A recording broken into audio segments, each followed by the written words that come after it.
I'm still trying to find out a sport and an event that my guest hasn't worked because he's basically done just about everything when it comes to sports. Sean Hughes is with me on the On to Something podcast. I'm Bryan Fenley, tennis broadcaster, work with other sports and other networks. And this is a place where we shine light on those who work in the industry of sports media as a way to show their stories, as a way to help others in their own lives in working through their own up and coming worlds of being in the industry. So this is a fun resource, Sean. And I know you're a TV Absolutely. broadcast consultant. You've done so much Yeah. stuff.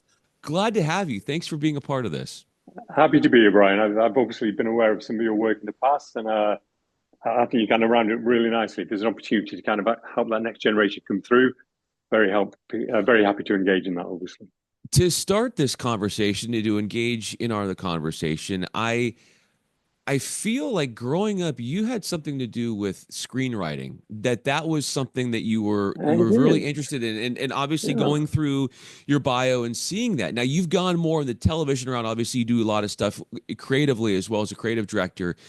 But this idea of you going into the screenwriting profession, how did that come about, and Yeah. how have you seen those thoughts of doing that adapt now that you're in the industry?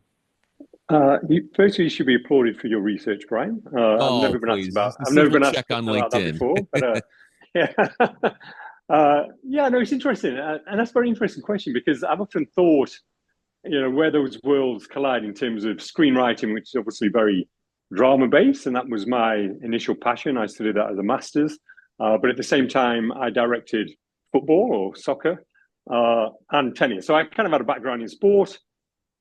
Kind of had a passion for drama and that kind of thing, and those two worlds were always colliding, not necessarily in competition with each other, but always kind of working side by side. And then, strangely, as I was coming to the end of my master's degree, I was made aware of a job in sport as an assistant producer, which was several rungs up the ladder. I mean, I need to reflect on the fact that there was a bit of luck in this because most people need to work their way through the industry, from runners to assistant researchers, etc. But I had an opportunity to sit for an interview as assistant producer, and I actually think my background, or running alongside the fact I was doing a master's in kind of directing and screenwriting, kind of helped that out. So I kind of went in as an assistant producer, kind of went through a few, processes, ended up at the BBC relatively quickly, and then I got into sport, and then I was very much imbued in sport. And somebody who loves sport, and I'm sure you've got listeners yourself, Brian, will know as well. Once you're in sport, it's very difficult to extricate yourself out of it. You literally feel like you've hit the jackpot. If somebody who's passionate about sport gets to work in sport, and again, lucky to have been at BBC in very halcyon days, very a golden era in terms of, we had host broadcasts of Wimbledon tennis, the Open Golf Championships, Olympics, World Cups, Commonwealth Games, boxing, all the sports that I had a real passion for. We kind of had ownership over to a degree. Obviously, that kind of changed as Sky and other entrants came into the market. But to work in those sports was an absolute dream and a passion of mine. So I think the screenwriting then became more of an aside, although occasionally I kind of, flitter back to there. But I think to kind of round what's been quite a long answer into something a bit more conclusive in terms of the relationship between screenwriting and sport, all sport to me is drama. It's, how do you capture Yes. drama? How do you capture the narrative within sport? And I think coming from a background in screenwriting where it can be quite prescriptive in terms of, okay, what is that 3 act structure? What is that 5 act structure? It's setup, conflict resolution. How does that apply to sport? And I think it applies to everything, by the way, that 3 act structure, whether it's life or drama on film or sport, that 3 act structure is very much in play. And the beauty of sport is you can control parts of that structure. So you kind of know some of the setup if you do your research. The conflict can change in a heartbeat. You might be doing a tennis match and it's 6-love, 6-love, and you know what the narrative is, and then the guy wins the third set, the fourth set, and then suddenly it's on a knife edge in that fifth set. So to have an understanding of the way theoretically drama works, I think that's something I've been able to apply to directing. So, and then the mechanics of, okay, how do we convey drama to a sports audience? And there are some ways you can do this. It's firstly knowing the sport inside out, because then you know stories, you know some of the nuances, you know the patterns within the sport. So, you know, particularly tennis, as you know, Brian, you know, it's very tactical. You know, you're moving your opponent around, you're waiting for that opportunity to, you know, hit that killer shot. Uh, and then also the beauty of tennis is there are narratives within the wider narrative. You know, it's one of only a few sports where you can actually win more games than your opponent, yet lose a match, which is quite interesting. You know, you can be 6-4 up, 6-4 up, lose the next two sets, and each set has its own narrative. Uh, yeah, so again, you know, that relationship between storytelling, three-act structure, drama, and then again, I kind of touched on it very quickly a moment ago. How do we then convey that? And for me, it's having an understanding of what you do with cameras. You know, when you go from a wide shot to a full length player shot, to a mid shot, to a tight shot, when you zoom in, when you zoom out, when you dissolve, when you cut, the speed and the cutting pattern, all those things for me are ways of using drama into an audience. And the best is when it's subconscious. So when you're watching it, you don't feel like you're being, you know, overridden with technology and innovation and everything's in your face. It's the subtleties and the nuance sometimes. So when you watch a match, whatever it is, tennis, soccer, not necessarily golf because it's a bit more pedestrian as we know, although it's a very difficult sport to direct. But those kind of more, you know, moments of drama where they just happen, and it's how do we capture that? Again, for an audience, I think to be subconsciously pulled into it, and then at the end you go, wow, I feel like I've been on a journey without necessarily knowing why. And I think that's the true art and craft of directing. That's a very long answer, Brian. Sorry. That's a very great answer, and it's a very educational question. answer and a very interesting answer. And I find that there is this duality to you because screenwriting is essentially scripted, from what I understand. But Yeah, what is sports? It's the opposite of scripted exactly. television. So It here is. you go Yeah, going down one route. And then I actually, somebody you talked about the joy and how being in this industry kind of it sucks you in. Why yeah. wouldn't, if you love sport, why wouldn't you want to be in it? And once you're in it, it's I mean it's addicting to want to be in. So It I had is. Yeah, a manager once tell me it's like working at a toy store. Like, you know, as a kid, you know, yeah, it's just something. yeah. It's another metaphor to it. But you're here with Sean Hughes. I'm Bryan Fenley, and you've worked on obviously a lot of interesting outside the normal mainstream sport events. So Mhm. when I think about some of the big productions that you've been on and how your creative background and capturing drama and the ways in which you use camera angles to do that, when you're working on and I was doing some research, when you're working on a boat race, like I'm thinking about logistically, how does that work, which you've done before? Yeah. And as a director sitting there, how are you, as you were just talking about, how do you capture the drama, the storytelling, especially when you are filming something that takes up a large amount of space, as in it's not like a confined field or pitch where Yeah, you're yeah, out yeah, and about in nature and all over the place.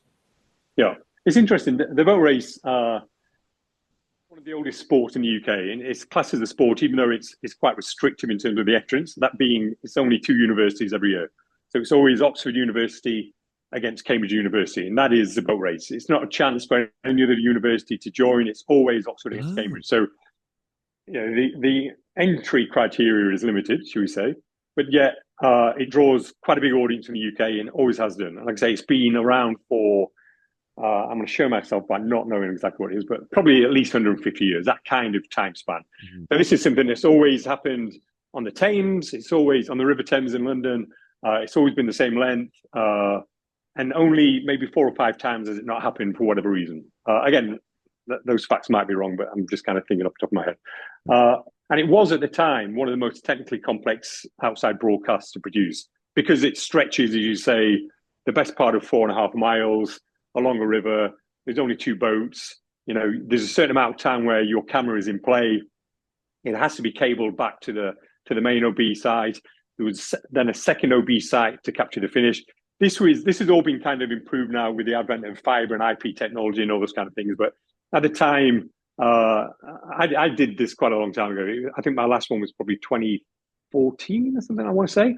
But one of the ones I did do was probably one of the most dramatic. It had everything. So the boat that collided with each other. We had a guy jump into the water to try and halt the race. We had horrendous torrential rain. So all these things, again, you touched on it earlier, Bryan, you kind of have a kind of prescriptive idea of how you think this is going to go, and then it's capturing the drama within that context. And then something totally left field happens. A guy jumps into the water, a protester to try and stop the race. So then how does your narrative thinking change? It's then a different story. It's not only the sport, but it's now become a news story. Because like that evening's news, you're going to feature the boat race, not just by the fact it was a race, but now it's promoted to the news because we've got a guy jumped in the water. And then at the end of the race, one guy's a heart attack in the boat. Again, it's just another layer of narrative you've got to try and capture. So, yeah, boat race is an interesting one. I said it's probably a lot easier, and I use the word loosely, to capture now than it was back in the day. But again, it's just a very particular nuance of the UK sports market. Go on. Oh no, I was going to say, like, what you just hit on is interesting, because I would think as a director, the best, and I'm wondering what you feel about this and where you are with this. The best directors are able to be prepared for that which is unexpected, and knowing what to do in those situations. Yes. How do you get to be like that? And I guess with all that you've done TV director wise, in that you were just describing some events that were unforeseen that would happen in a competition, and the best directors spot that as fast as possible, and they know exactly what to do. What does it take to have that kind of hunch, to know what to do, even when perhaps you've never seen it before, and knowing how to capture that? Yeah, again, a very good question, Bryan. I think there are probably three sides to it. The first would be you learn from others. So, you make sure as you're up and coming, you go into trucks, you go into studios as often as you can, and you just try and you try and absorb what everything else that happened, even if it's, something you've caught out the corner of your eye that you kind of log and think, actually, if something like that happened, or, you might be watching a camera and think, what happened? What would happen if something happened there, for example? So one is learning from others. One is doing the research and learning yourself. So, for example, with that boat race, I actually thought, what would happen if somebody jumped in the water? It's not happened for like 60 years or whatever it is. But you just think, what would I do? So in the back of my mind, as part of my research, I kind of was thinking, what if something would happen? What do I do? If the helicopter goes down, which is a very staple camera, what do I do? If this camera goes down, what do I do? So, part of the work of the director is to think about kind of resilience and redundancy. If something happens, what do I do in that scenario? For example, and this has happened to me twice in my career, camera one at football has failed. So your camera one is your master shot. So with some sports you have, and you'll know this, Bryan, but maybe for the benefit of your audience or maybe not, there's a master shot where you could always cut back to because it always captures the action. So that's same with basketball, hockey, NFL. There's always one camera where it should always have everything in. So if everything else fails, you can always cut to camera one because it's got everything. So as you're cutting around close-ups or whatever it is, camera one is always a staple. But if that goes down, what do you do? Because suddenly that master shot's not there. And that's happened to me twice. And then you have to think, can I plan ahead for if it goes down? And, luckily it happened to me once, but I was aware of, okay, what do I do if camera one goes down? So you just say to one of your cameras, your camera two, which is sat next to camera one, but it offers a tight shot. Okay, you come wide and you're going to be my camera one until I get my camera one back up and running. So there are things you can preempt. So again, watch and learn from others, research so you're aware of it yourself. And then the probably third bit of that, which is related to the research, is kind of innovate and experiment. So if something does happen or you are caught in a particular scenario, you have possibly the tools, the understanding, the experience to at least challenge it. Even if, it's something unique and novel, you've still got the opportunity to think, okay, I know it sits within certain parameters of what might happen. So these are the things I will do should that happen. It's not all encompassing, and there are things that, as we said, can come that you're not necessarily expecting. But You know, again, maybe it's an experience thing or whatever, but there are ways of being around it. It's funny because you see directors direct, and for me, there's directing, and then there's cutting cameras. And most people can cut cameras.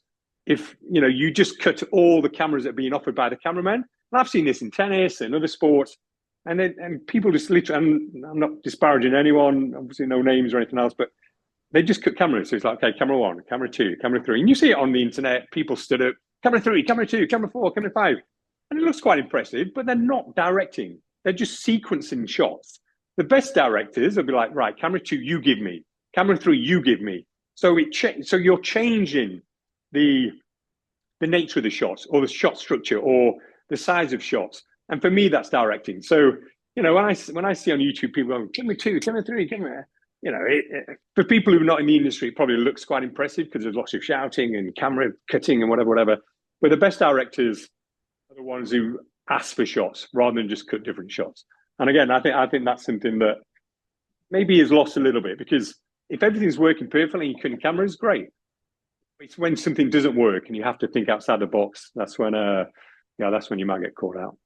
What I'm hearing from you is something that I hear a lot from athletes, and there is this before the match, before the game visualization where they're thinking about how this is all going to play out and what they're going to do in certain situations, and think about ways to find solutions as an athlete wherever they are Yeah, and where they stand.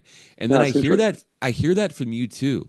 Before covering an event, and you hit on this where you just said it, where if what happens if a camera goes down, and how do you work around that and find a way for the audience to barely notice, if not yeah, notice at all. yeah, exactly. So there is this visualization component to being a director, which is similar to, I guess, an athlete, which brings me to something I'm curious about, and that is, as an athlete, or let's just go for tennis, for example, they're visualizing and they're replaying or planning ahead for planning what they're going to do out there Yeah. and what they would do to react to whatever their opponent is doing. How much time going into a mega event that you would work and that you have worked and that you will work mentally, are you playing the game out already in your head before it even starts? How much time do you take in doing that and sitting with that as such, like an athlete would before going into a big game? Yeah. So for me, there are things you can control and there's things you can't control. So for me, the things you can control are your research. So you know all the stories before you go into the match, whatever it is. So if it's tennis, you work out yourself, you do your own research. What happens the last few times we've played? What happens between the players and coaches? Is there any subsidiary stories that I need to be aware of that I would then need to capture? For example, obviously there was a Novak and the Channel 9 thing this year. Had I been at the Australian Open, you think, okay, right. So if Novak wins, where could he look? If he does a good shot, where could he look? Maybe he looks at the Channel 9 commentators, or maybe, you know what I mean? So then you're already thinking, okay, what shots could I have? What shots might I need? So then when you go into it, you're already kind of one step ahead. Then obviously the game starts, and you touched on this very eloquently early, Brian. You just don't know what's going to happen. So sometimes you go in there and it's like, right, I've got X number of stories. Should this happen, this happen, this happen? If he wins, loses, draws, breaks his racket, whatever it is, you've got an idea of the shots you will look for if that happens. But then, as we said, that could go out the window straight away. And then the skill and the experience is, okay, I've got to now create or capture a whole different narrative, because what I thought was going to happen, again, maybe draw on personal experience to a degree. I did one of the best tennis games I did, and it wasn't even a final. I've been very lucky. I've done finals and Wimbledon and everything else. It was either a semi or a quarter at Wimbledon, and it was Djokovic against Juan Martin Del Potro, which was, I don't know, probably 2010, 2011, 2012, that kind of time. And it was meant to be, a great match because Del Potro, it was of that era when he was blowing Federer away at the US, that kind of thing. When he was hitting big ground strokes, hitting them well. And Djokovic ran into a 2-sets lead. Del Potro was injured. And I was like, oh, what a shame. Everyone was expecting and then suddenly out of nowhere, Del Potro turned it around. and it was like third set, fourth set. And then the demeanor of Djokovic changed, the demeanor of Del Potro changed, the demeanor of the crowd changed. Everything changed. And I was sat there and I was like, wow, if I was watching this, I wouldn't be able to move. And I've had the opportunity and obviously the privilege of directing it. And it was literally just a really core example of how you think something's going to happen with any sporting event, and then it was changing on its head. And that's true of lots of sports. It's so fascinating. Sean Hughes is with me. I'm Bryan Fenley. So the whole onus on what we're talking about is, there's, like you just said, there's so many things that in pre-production meetings that you can discuss with your colleagues about how things are going to go, but there's a limit to that. And at some point there is going to be this awakening, or this rude awakening, that look, there's a lot of things that we're just going to have to play by what happens out there in real Yeah, time. And sure. as somebody like yourself who takes so much pride in preparedness and stuff like that, I would think it could be a little, it's exciting but nerve-wracking, because you have to, there's only so much you can do to prepare, and it really is a mental test in a way, right? How would you say that it tests you mentally? Uh, I actually, weirdly, and maybe this is quite odd, but I actually prefer it when the game doesn't kind of pan out the way I wanted it to, because I kind of probably should say that reservedly or with some caveats, in that you can do all your preparation, but if it's then quite prescriptive in terms of I expect the setup, using that 3 act structure again, I expect the setup to be this. The conflict will be the game, and it may be 3 sets to love. The resolution is the finishes and blah blah blah. So anybody could potentially predict that, because if you do enough research, anybody can do that. Anybody at home can say, well, looking at previous meetings, I think Federer's going to win in 3. So if it happens in 3, it's not quite the drama, it's not quite the story. And I think any director wants to be part of something that's just a fantastic story. And the best stories is the ones with the most conflict, just Mm. invariably. And that's true of any drama, whether it's, as we said, on film, TV, sport. Drama is what brings you in. Drama creates energy, creates interest. Uh, Hmm. the more dramatic it is, the more engaged you are as an audience. That's just human nature.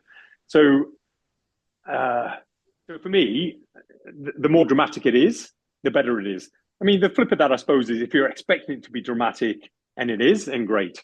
If you're expecting it to be dramatic and it's not, then it's a bit of a damp squib. And ultimately, there's an expression in the UK: you can't make something out of pig's ear, whatever it is. There's some expression where no matter what you do, if the game's 6-love, 6-love, 6-love, it just is what it is. You can't create drama where it doesn't necessarily exist sometimes.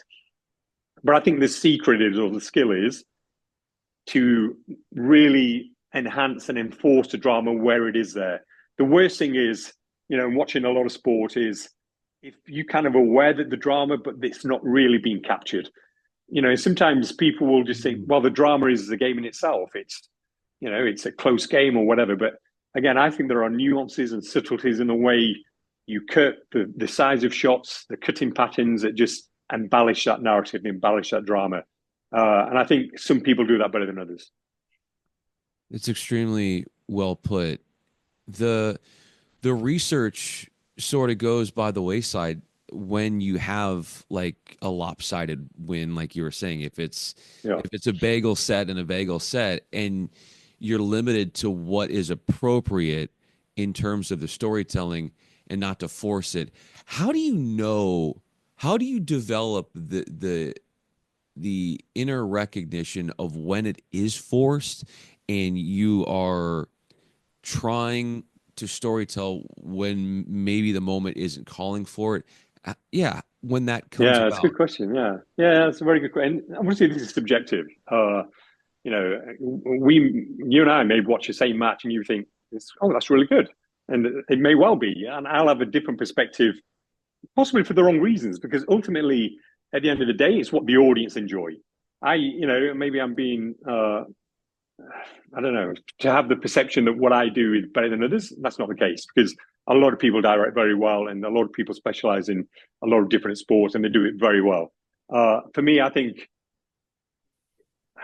not the secret, but the nuance to it is, and you can see it when people sometimes overcut because, and funnily enough, I had this again, not to kind of quote first person experience, but I was at a seminar of directors of a certain sport, and one of the directors from a different country said, "Oh, but I often cut quickly if the game's boring." And I was taken aback. I was like, "You can't force a narrative onto an audience. If the game is slow, this was soccer. If the game's quite pedestrian, it's a slow game. It's a build-up. There's an element of story in itself in terms of the reason for that, because it's like high-level sport, high-level soccer. But you then can't think to yourself, "Oh, this game's quite slow. I'm going to try and make it quicker by just cutting quicker." And when I heard that, I was amazed. I was like, "Wow, these are like experienced people in uh, markets where football's a very big selling commodity." And I was just amazed because as we kind of just said, I don't think you can force it. You reflect the drama and you can embellish and enhance elements of it, but you can never force it. You can't say, "Look, if I just cut quicker, it's going to make it more attractive." It just doesn't work. And I think as an audience, you watch that and you feel a bit detached from it. It's a bit like, it's a bit of a juxtaposition between a game where you can tell it's quite slow for whatever reason, or it's nuanced or tactical.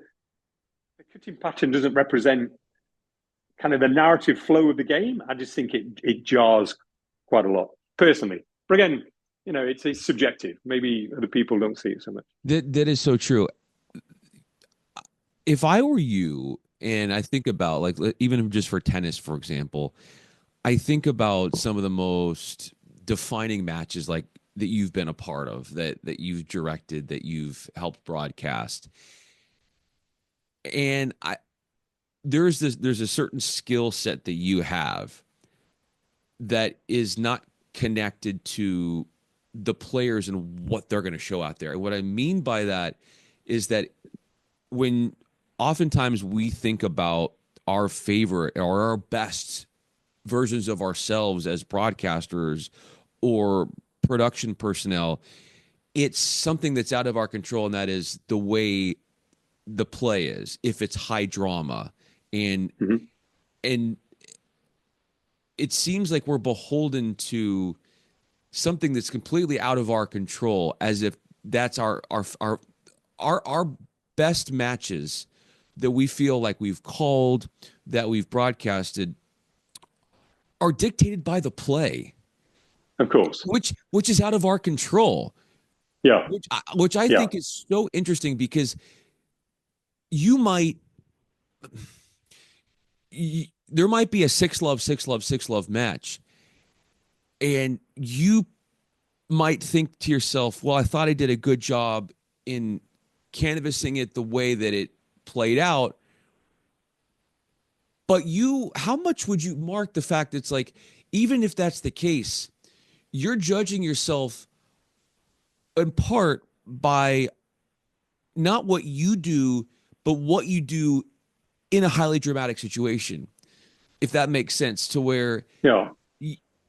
your best stuff as a broadcaster is more easily seen, and having to come to terms with this based upon a more drama filled match, even if you're happy with the way that, and this is kind of dumbing it down, but the way you were, sequencing shots and pushing buttons in a 6-love 6-love 6-love match. Yeah. Yeah. I think, and again, I think probably what's important to illustrate is the fact, because I know we've spoken at length about the director's role in kind of showing the drama, et cetera, et cetera. But I think, like, as a point of reference, our job, it's not about the director. It's about the athletes. It's about Yeah. whoever's competing. So, I mean, I think we just need to stipulate that for all I've said about, creating drama, et cetera, our job is to cover the sport. We're not the stars, and I use that word reservedly because we're not. We are purveyors of what's going out in there. We are broadcasting elite level sport, and our job is to cover it. It's not to try and uh, change what's happening. It's just to reflect what's happening. And if there are little buttons you can press it and enhance that drama, then I support that. But our job is not to try and reshape what's going out on the court or the pitch or whatever it is. So again, just to be clear, we are purveyors of what's happening out there. We are not the architects of what's happening out there. And I just think, maybe some of the things I've said, it maybe sounds like it's our job to be the architects. It's not. I'm very clear on what for one of the better expression, what the hierarchical chain is in terms of importance. And it's the athletes in that game. And we are just there to cover it. I just think there are subtleties and nuances in how that's covered that just make it potentially better or just reflect some of the drama that sometimes might get lost. So that's first and foremost. And I think second to that is, again, it's all been very much about the director, but I think, and everyone will support this, it's about the team. It really is, because it's such a cliche, but I'll say it anyway. You are literally one cog in a massive wheel, of which the weakest cog, if that breaks down, the whole thing breaks down. If your replays aren't as good as they should be, if your camera personnel aren't as good as they can be, or they're not on the game for whatever reason, your commentators, the synergy you have with commentators, that relationship. I love talking with commentators. There are some directors, and they just let the commentators speak, and you can chip in at any point, this Bryan, because you might like it that way. I love to have a dialogue. So if I was with you doing tennis, I'd be like, Bryan, look at his. He's now playing a full Western grip, and he's been playing a half Western for the last couple of games. Tell me something about that, because then you've got the expertise to say, and I love it. I work with, I've been fortunate to work with John Mack and all those guys. And at first they pause as if to say, who's this guy? And then they, the biggest compliment is when they then pick up on it, because you've said something that triggers and they're like, actually, that's a good point. And then, you hear them and they'll say, hey, I just noticed here, excuse my accent, I just noticed he's gone to a full Western. Then they bring in the co-com and they say, well, yeah, because he's having trouble with the forehand side or whatever. So, that kind of relationship across the whole team, directors, producers, if you've got them, replay operators, camera operators, commentators, graphics, things have to work together. When they work together, that's when the production is at its best. And as a director, you're just kind of one of the layers that's maybe responsible for what goes on the screen, but everyone has a responsibility along that chain as well. And I think that's really important. It's we are just one cog in a big machine of which, everyone plays a very important part. A lot of good things you just said there. Back to what I guess one way to simplify what I was trying to get to just a few moments ago, and that is, I would think that we would judge, if I was in your situation, and again, I don't want to talk for you, but if I was in your situation, I'll say, I would judge my best broadcast by the play, even if I had a really good sequence, as we're talking about. Everything seemed to go well logistically from our end in a not so exciting match. So like if I'm like, as we were talking about, the most memorable matches, you're pointing out that the Djokovic match with Del Potro. And that is the best that you'll put out there has to be the best that you see from the athletes and how much drama. And so, it comes back to, like, we remember what we did and what's best by, you said it, you're kind of the conduit for the action. You're not taking center stage, because 100%. The best is that what you're seeing. If the best was what you were doing, and that was the most important part, and it's an extremely important part, not to undercut it at all, but then you could say and have a quick conversation, and one of the first things that you could recall to me and be like, yeah, I thought we did a great job on that first round match at Wimbledon where it was 6-love, 6-love, 6-love. But that's not how it works. To your point about, I am all about over communicating with the producer and with the director. And that's only through experience and knowing what doesn't work and what does work. I want to be on the same page at all times. I would rather have something repeated to me or repeat something back so that we know for a fact that we know where we're going out of a timeout, going into one, over a changeover. Where are we going next? I don't want surprises. And I'm sure that as a director, when you have a commentator that is that willing to be open and conversational, How does that make your job easier to a point where there's like a little bit more of like a calmness that Yeah, overcomes you yeah, during a broadcast? yeah. Because the case, I mean, to your first point, the game six of six sort of, you can walk out, or triple bagel. You can walk out and just say, guys, that was brilliant. Not the best game in the world, but everyone did brilliantly. And as we kind of said earlier, that's all you can do sometimes. You just can't create something that's not there. The worst, the worst feeling in the world is if you feel like you've been part of a good game, but somehow you've left something out there, or you see some camera angles afterwards. The physicality of it is you can only cut one camera at a time. So sometimes there are two shots, and you would love them both, or three shots. It might be player reaction one, player reaction two, coach reaction. You want all the shots at the same time because they're all great. You just can't do that. So I often punish myself. I'll sit in the truck afterwards, and again, maybe this is part of a learning thing for new guys coming through. And I'll watch the ISO feeds of the cameras. So at this particular point in time, I cut to that camera. What did that camera offer at that time? What did that camera offer? What did that camera offer? So then next time that happens, I might think, actually, that low shot was a lot better than maybe I would have thought it was going to be.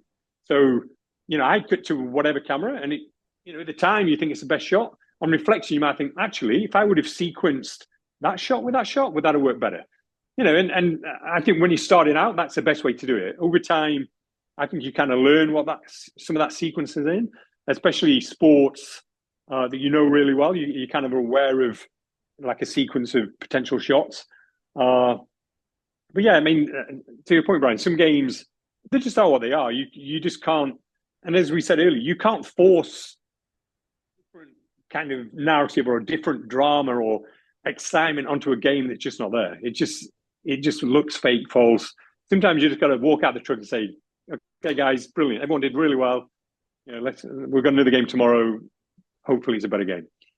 So much of this conversation has been tennis focused, but obviously your career is not limited to tennis. It's as I Yeah, said at the very top in introducing you, you've done just about every sporting event known to man. And that which comes with that in a broadcast is different technology. It's yeah, different ways in which you present to the mm-hmm. viewers. Certain sports I would think are more welcome to advanced technology as far as what they see on screen. Yeah, I like I know there's certain places that like to integrate more stats or yep, more AI technology yep, in what you're seeing and how an athlete is moving and the speed that yep, they're moving and all the geometry and physics involved and there yep. are numbers on screen. How do you know what viewership of a sport is more willing to accept Yeah, the good added question. nuances Yeah, to yeah, a yeah, good question. broadcast compared to others that maybe it's too harsh to say they're stuck in their ways, but they prefer nothing to be changed or the more traditional route? No, that's an incredibly astute question. Simply because I actually work with some rights holders, and they are faced with that challenge in terms of we're quite traditional. How do we adapt? How do we change the perception to a degree of our sport for a modern audience? A modern demographic. We very cognizant of the way times change, the way different demographics, different generations consume content. So how we would traditionally, watch a tennis match, for example, or football, any sport, 20 years ago is very different now. You know, there's a shift towards highlights, there's a shift towards the immediacy of highlights, and you want to see that touchdown as soon as it's happened, and you want to see it on social media from every angle. The way younger demographics are expecting to consume content is changing, and I think every rights holder, every sport need to be very cognizant of this. And I think and that's a challenge. Some sports they maintain a kind of hegemony because they are those kind of ultimate tier one sports, and they can afford to slack. That's not the right word, but they change a bit slower because they know their audience is going to stay with them. Whereas young entrants to the market, they can't be that the way it was produced 20 years ago, very linear, very A to B thinking. The whole demographics have changed. Now, the whole concept of broadcasts and consumptions change. Content is king, as it's been for a number of years, but more and more with the proliferation of numerous broadcast channels, content is becoming more and more strong. So, it's not enough nowadays just to have, the 90 minutes of the sport. It's all the ancillary programming. It's knowing about the athletes. It's that drive to survive modeling. It's, having 24/7 access to these superstars, these heroes. And that wasn't the case 20 years ago. I think the whole demographic and the whole landscape of sport production, broadcast, content creation, and consumption has changed massively. So, to your point about how receptive audiences are, I think, for me, first and foremost, and this goes right back to what we said at the beginning, it has to push the narrative. It has to aid the storytelling. If it's innovation for innovation's sake, and you don't feel like you've been given anything extra, then you've got to ask yourself, is it worth it? But there are obviously lots of innovations where you see, say, actually, I wasn't aware of that. That's brought me in a bit closer into the sport.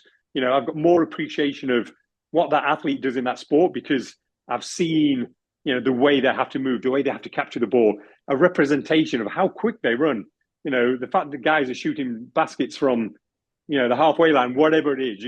If you can get brought in to the sport with graphics, AI, innovation, and you feel close to the sport, close to the narrative, more appreciation and understanding, then I think that's justified.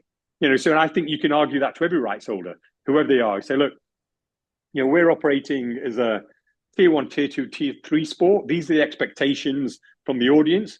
We can push those expectations because we do have a core audience. We've got an audience who are willing to come on that journey with us. And if anyone says to me, yeah, but what about this? I'll say, look, if it's justified in terms of pushing the narrative forward, aiding the storytelling, then I think that's a barometer by which you can justify whether the innovation works or not. It's a very good point. It's in a changing landscape very much. It's all about, like you said, it's about what keeps people's attention. And as we I have one more question for you as we conclude this conversation. Sure. It's certainly been a conversation that has kept my attention from the standpoint of really unearthing the intricacies of broadcast and what goes on inside the minds of those who make those decisions to what people are watching on screen and how complex that world is to decide upon what is going to be on the screen at that particular moment and what goes into it. I guess my final question would be, why do you think that there needs to be, or there is a compulsion or in a compelling drive or push to alter the way we see and view sports on television? Where what I mean is, in more layman's terms, is why does the viewer, which they do, why does the viewer need, as the years pass, to have a different viewing experience from what they could be used to at the foundation, at the very beginning of television broadcast, where there needs to be changes, and why that is so imperative to do so? Yeah, I think it touches on what we just spoke about in terms of narrative. I think if the narrative stays the same, so for example, let's say 30 years ago you had 3 cameras covering a soccer match. The narrative of that match from then to now is the same. Whoever scores the most goals, all the little stories within those stories, the players, relationships with each other, relationship with coaches, crowds, fans, whatever. All those stories that you're aware of have been extrapolated massively. So now with the internet and everything else, there's no excuse not to have more stories because we know everything about everyone. So, the narrative naturally has to be wider. So then you say, okay, if the narrative's wider, how do we capture that narrative? So it feels like it's developed or evolved as the internet's evolved, or our ability to research or our ability to tell a story has evolved. Because there's no doubt with more cameras you can tell more stories. But the compelling thing I need to get across, or hopefully we get across, is that the narrative has to stay true. That narrative, it can shift and bend depending on what happens in the match, but you need to stay true to the narrative. You need to know what the story is in that game. And if you start using innovation that doesn't add to the narrative, it takes you off that linear, it takes you off that timeline, that narrative line. And that narrative line has been the same for like the last 30, 40 years. Sport is sport. It's a capture of that drama. More and more cameras, more and more technology, more and more AI, whatever it may be, as long as it helps to deliver the narrative, then I think that's justifiable for why it's changed. If, as I said, if you were to watch a broadcast from 30 years ago and now and think, actually, I got more out of it 30 years ago, then something's very wrong. But I think if you watch it comparatively, and obviously there are certain things that are just almost taken as given, like HD, 4K, Dolby Atmos, things that, just give you literally a clearer picture of what the athletes are going through, make you feel like you're more part of the action, all those kind of things. And then obviously the beauty of sport, as you know, Bryan, is it has to be consumed live. It's the only genre, and this is why sports rights continue to balloon. It's the only genre where you have to digest it live. Everything else you can watch on demand, whether it's film, series, you watch whenever you want to. And that's very important for kind of Gen Z and beyond, because of the immediacy of, acquisition and watching content. Whereas sport, you still have to watch live. And I think that's the power of sport. And there's not just in terms of audience, but in terms of commercial, consideration, sponsors, broadcasters, adverts, brands, because the human nature is we like to enjoy a shared experience. And sport is now the only genre where we can do that. And then you add on layers of social media and everything else, second screen experience, you're texting your mates when something happens. Wow, did you see that touchdown? You can only do that in a live environment. And that's why, as I said, rights, brands, sponsors, stakeholders, that's why everyone gravitates towards sport, because it's the only genre now where you've got a captured audience, largely what the demographic of that audience is.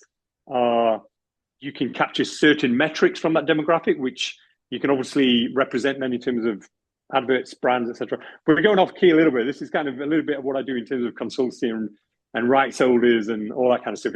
We're kind of probably moving away from the core essence of the beauty of sport, but it just reflects on, I think, sport as a genre and why it's so important and why we throw a lot of technology and a lot of money at it, because, it has to appeal to a wide demographic.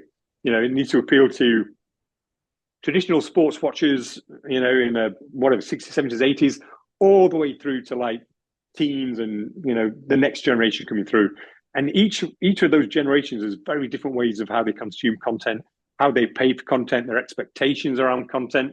So it's sports in a very, very interesting space. But again, to summarize, I'm talking at length, but it's as long as the narrative trait stays true, I think that's a justification for adding layers in terms of technology and everything else onto it. But it's a very good question. I like what you said about how much easier it is to access information for the public, that there is a duty from those who are broadcasting to make sure that they use those tools and implement them. So it's like, I almost feel like there's a correlation between like the creation of Google and where you can type in anything about an athlete. And now we're seeing more of what the athlete, like, by the turn of the century, we get into the 2000s, and here you're starting to get web searches and web engine search engines and all of that, where it's easier to access information.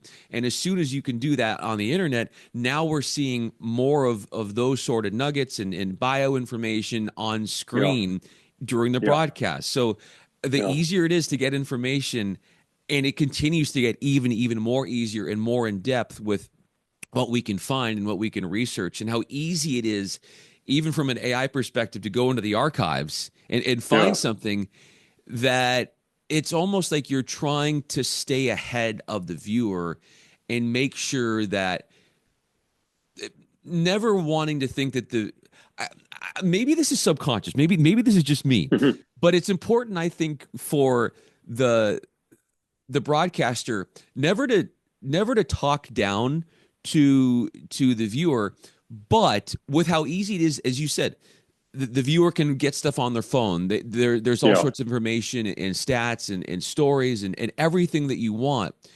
But I think part of what you guys do and the great broadcasting in general is you bring something on top of the actual game, but there's a nugget there that you can't read about or you can't find in the open where you know just a little bit more than the viewer to help them further engage in the product. Like you're one step ahead in the information gathering, in the Yeah, yeah, yeah, yeah, storytelling than yeah, the yeah, yeah, viewer, so that yeah, they think that it's like you have to play catch up with them where yeah, you yeah, want to stay a little bit yeah, more in front of them.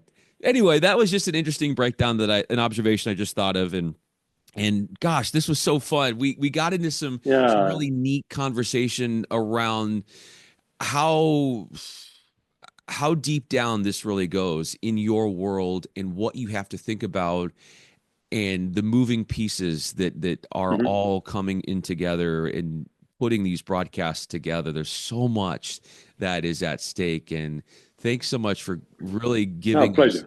a true look into how vast your world is and how exciting it is as well. Well, you're part of it, Brian. So you're talking for somebody that's very much on the inside. But yeah, I mean, it was great talking to you, Brian. Hopefully, there's an odd minute or two in there that you can extrapolate out and it's of some use to your audience in some way, shape, or form. I know I'm going to be listening to this because I learned a lot. I know a lot of people are going to be listening to this and they might listen to it a few times because what you said, the information is so concrete and it is going to be very helpful for a lot of people in sorting through their own journeys in sports media. Sean Hughes, I'm Bryan Fenley, Sean TV broadcast consultant, works with a lot of different media rights companies. He does great work across the world in covering sports of all sorts. And we're so glad to Yeah. have him here. Thanks so much, Sean, again for your Thank you, time. Brian. Really enjoyed it.